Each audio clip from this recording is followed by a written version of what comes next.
ETF index mutual funds నేర్చుకుని stock మార్కెట్లో రాణించాలనుకుంటున్నారా? వెంటనే ఈ నెంబర్కి కాల్ చేయండి. Hello viewers, welcome back to our channel. ప్రస్తుతం మనతో పాటు ఉన్నారు realtor oxygen founder and CEO, TEDx speaker and legendary award winner in real estate doctor Nandi Rameshwar Rao గారు. సార్తో మాట్లాడదాం. నమస్తే సార్. నమస్కారం.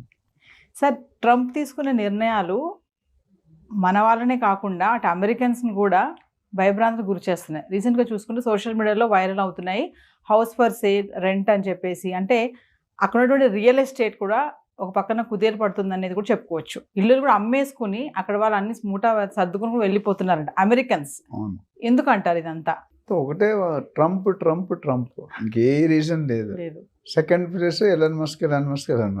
మిగతా అన్ని సేమ్ టు సేమ్. ఎందుకంటే ట్రంప్ వచ్చిన తర్వాత ఏమైందంటే ఆయన హిస్టరీలో జనరల్గా మనం రెండు రకాలు ఉంటాయి. జనంలో ఒక మనిషిగా ఉండడం వేరు, మన వాళ్ళే జనం రావడం వేరు. మీకు అర్థమైందా? సినిమా యాక్టర్స్ జనం వస్తారు, మీరు నేనైతే జనం రారు. సో ఈయన జనంలో ఒకటి కాకుండా జనాన్ని క్రియేట్ చేసేలాగా కేరాడు. అంటే హిస్టరీని తిరగ రాస్తున్నాడు, రీరైటింగ్ ది హిస్టరీ, తిరగరాయడం అంటారు కదా. అంటే ఈయన ఉన్న నెక్స్ట్ 4 సంవత్సరాలు పర్సనల్ కాదు కురిపిస్తాడు, బాంబుల మీద బాంబులు వేస్తున్నాడు అని. వచ్చి ఎవ్రీడే ఒక కొత్త బాంబు వస్తుంది. ఆ బాంబులు ఎటు వస్తుంది, అటు అమెరికా వాళ్ళతో అవుతుందా, ఇండియా వాళ్ళతో అవుతుందా, కెనడా వాళ్ళతో అవుతుందా, ఎవరికి తెలియదు. బేసికలీ ఏంటంటే కండిషన్స్ టైట్ చేస్తున్నాడు. అంటే ఆయన కంట్రీ ప్రకారం ఆయన ప్రెసిడెంట్గా పద్ధతి కరెక్టే ఆయన వరకు. మన కంట్రీ కూడా మనం సెల్ఫిష్ ఉండాలి. బట్ అట్లానే మిగతా వాళ్ళని ఇబ్బంది పెట్టకూడదు కదా. ఇక్కడ మనం గత 10-15 వీడియోల్లో మాట్లాడుకున్నాం. లాటరీ సిస్టమ్ తీసాడు, వీసా సిస్టమ్ తీసాడు, బర్త్ టూరిజం తీసాడు, పార్ట్ టైం జాబ్స్ తీసాడు, ఇల్లీగల్ ఇమిగ్రెంట్స్, ఇంకా గవర్నమెంట్ ఎంప్లాయీస్ బైఅవుట్ అని 8 months శాలరీ పెట్టాడు.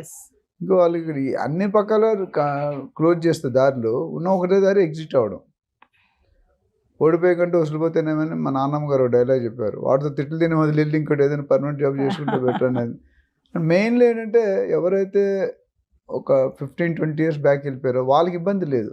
వాళ్ళకి ఆల్రెడీ గ్రీన్ కార్డు, కొంతమంది సిటిజన్షిప్. మా ఫ్రెండ్స్ చాలా మంది ఉన్నారు మాతో చదువుకున్నారు, వాళ్ళు దేర్ ఆల్రెడీ సిటిజన్షిప్ హోల్డర్, అంటే గ్రీన్ కార్డ్ దాటి పోయి సిటిజన్షిప్కి వెళ్ళారు. కానీ ఇప్పుడు గత మేబీ 8 to 10 years ఎవరైతే వెళ్ళారో ఇప్పుడు లక్షల మంది వెయిటింగ్ లిస్ట్లో ఉన్నారు.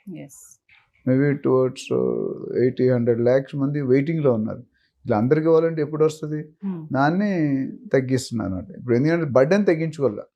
ఇన్కమ్ లేకుండా ఖర్చులు పెట్టడం అనేది. ఇప్పుడు మీ ఆఫీస్ ఉంది, మీరు ఎంతో 100 మంది ఎంప్లాయీస్ ఉన్నారు, ఇన్కమ్ అనేది మీరు ఎట్లా ఇస్తాడు శాలరీ? మీ బాస్ ఇవ్వలేడు కదా. 1 month ఇస్తాడు, 2 months, 3 months తర్వాత సారీ అమ్మా అంటాడు. అక్కడ కూడా అదే. ఇప్పుడు ఏదైనా ఖర్చులు ఎక్కువ ఉన్నాయి, ఆదాయం తక్కువ ఉంది, ఎస్పెషల్లీ అమెరికన్స్కి. అంటే ట్రంప్ తీసుకున్న నిర్ణయాలు అమెరికన్స్కి ఎటువంటి ఇబ్బందులు ఉండవు అని అనుకున్నాం కదా సార్. మరి అక్కడ వాళ్ళు కూడా ఎందుకు ఇల్లు అమ్ముకుని వెళ్ళిపోతున్నారు? బయట తెల్లగా కనిపించే పాలు నల్లగా కనిపించే నీళ్ళు కాదమ్మా, కొన్ని తెల్ల నల్లగా కూడా అయిపోతాయి. ఎందుకంటే ఓట్లకి గెలవడానికి 100 విషయాలు చెప్తాం, మేనిఫెస్టోలో 100 చెప్తాం, అవన్నీ చేస్తాం. ఓకే, ఇప్పుడు డెసిషన్ తీసుకున్నట్టు నలుగురితో నారాయణ కులంతో గోవిందం డైలాగ్ ఉంది. వాళ్ళతో పాటు వీళ్ళు కూడా కొద్దిగా, అందులో కూడా మన వాళ్ళు ఒకటే కదా, వాళ్ళ దాంట్లో కూడా కొన్ని ఇల్లీగల్ ఉండొచ్చు కదా, చదువు లేని వాళ్ళు ఉండొచ్చుగా. వాళ్ళు 10th class అయితే రోడ్డు పడేస్తారు అమ్మా నాన్న. దే డోంట్ డీ విత్ వాడంతా కూడా బతకాలి, అయితే చచ్చిపోవడం బెటర్ అంటారు. వాళ్ళ అమెరికా రూల్ ఏంటంటే up to 10 years they will give you shelter, mother and father. తర్వాత they don't depend on mother and father, మీకు తెలిసే ఉంటారు. So they have to find out their own. మనలాగా డిగ్రీ వరకు పెళ్ళి అయిపోయి పిల్లలు పుట్టిందాక మన వాళ్ళు మనం చూస్తాం, అంత సీన్ ఉండదు అక్కడ. ఇక అందుకనే మనం ఇబ్బంది పడతాం, వాడు ఇబ్బంది పడు. మొదట్లోనే కష్టాలతో పైకి వస్తాడు వాడు. So then he can survive anywhere. ఇక్కడ వచ్చేసరికి ఏమైందంటే దాదాపు మనకున్న లేటెస్ట్ రికార్డ్ ప్రకారం 4172 ఇల్లులు గత ట్రంప్ వచ్చిన తర్వాత అమ్మకాలు అమ్మడం అయిపోయి. ఇంకా కొన్ని 500-600 విల్లాలు, ఇండిపెండెంట్ హౌసెస్, ఒక్కొక్కటి 8 కోట్లు తక్కువ లేకుండా 8 నుండి 10 కోట్లు ఒక్కొక్క ఇల్లు అమ్మకానికి ఉన్నాయి. అంటే 500 into 8 కోట్లు అంటే ఎంత అయిపోయింది? Too much money. సో వీళ్ళందరూ కూడా ఏం చేస్తున్నారంటే ఈ పెట్టిన రూల్స్ తట్టుకోలేక బయటికి ఎగ్జిట్ అవుతున్నారు.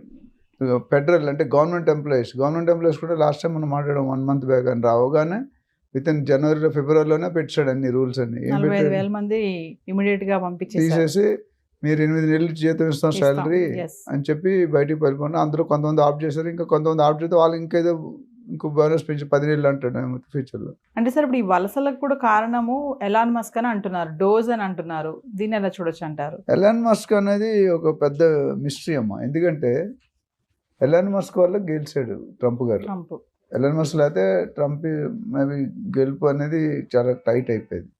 బట్ ఇక్కడ వచ్చేసరికి ఏమైందంటే ఎలాన్ మస్క్ ఈవెన్ విస్తృతమైన పబ్లిసిటీ చేశాడు. ట్విట్టర్ని Yes. కొనేసాడు, ట్విట్టర్ మీద మొత్తం బాగా. And he spent is personal time. ప్రతి నిమిషం 1,000 కోట్ల ఇన్కమ్ వస్తుందని. One of the top rich person in the world. అతి తక్కువ టైంలో దాని వచ్చేసాడు.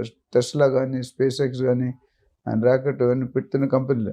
సో డోజ్ అంటే ఏంటంటే ఈయనకి అడ్వైజర్గా పెట్టారు. అంతమంది ఇద్దరు పెట్టారు, వేరే వాళ్ళని తీస్తారండి. మళ్ళీ ఏదో క్లాస్ వచ్చి రామస్వామిని తీసేసినట్టున్నారు.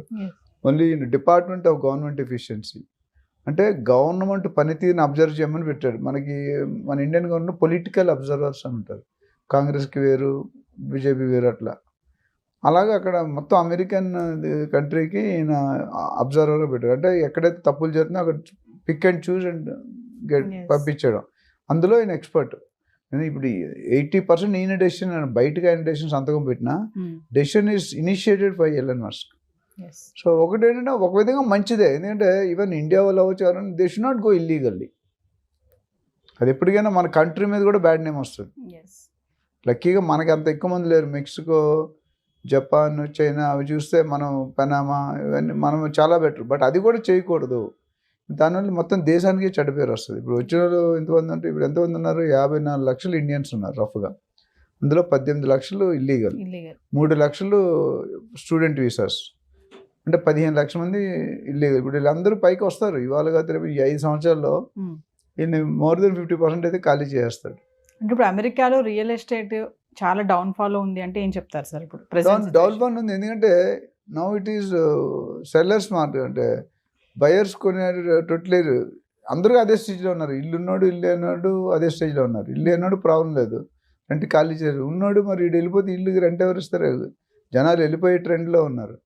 ఇప్పుడు ఇక్కడ ఏమవుతుందంటే ఎవరైతే జాబులు పోయి, బిజినెస్లు పోయి, ఇల్లీగల్ వలసలు వచ్చి ఇల్లీగల్గా ఉంటున్నారో వాళ్ళందరూ కూడా they are taking a decision. ఎందుకంటే ఇప్పటికే చాలామంది ఇండియాకి తిరిగి వచ్చారు.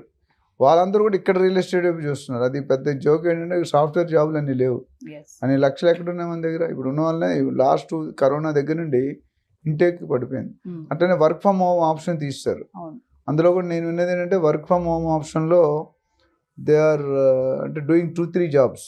కొంతమంది, అందరని చెప్పలేను కానీ 2-3 జాబ్స్ చేస్తున్నారు. చేసినప్పుడు అది ఇల్లీగలే కదా. ఒక కంపెనీ దగ్గర సాలరీస్ ఇంకో కంపెనీ పెంచడం కరెక్ట్ కాదు. ఇవన్నీ బయటకు వచ్చాయి. The kept A separate body, separate team to identify these illegal issues. అదే పని వాళ్ళు. సో ఏదేమైనా సార్, ట్రంప్ అయితే ఈ లాస్ట్ టర్మ్ కాబట్టి ఈ టర్మ్లో మొత్తం అంతా కూడా ఆయనకున్న మంచి ఆలోచనలు, పిచ్చి ఆలోచన, అన్ని ఆలోచనలు జనాల మీద రుత్తాడు. ఇంప్లిమెంట్ అందుకు చేసేస్తారు. కొన్ని సక్సెస్ అవుతాయి, కొన్ని సక్సెస్ అంటే ఆయన సైన్ చేసిన దాంట్లో పోవు, బట్ కొన్ని అయితే పోయే అవకాశం ఉన్నాయి. అన్ని ఇప్పుడు బర్త్ డివిజన్ అనేది టఫ్ ఏరియా, అది కంట్రీకి సంబంధించింది. ఈ చిన్న వ్యవసాయం అన్నీ కూడా ప్రొసీజర్లో కూడా any time they can do. As of today lot of people are under threat. ఇంక ఈయన కానీ ఇంకో టర్మ్ వచ్చాడంటే తేడాలు వస్తాయి, వచ్చే అవకాశం లేదు కాబట్టి. Thank you sir. Thank you.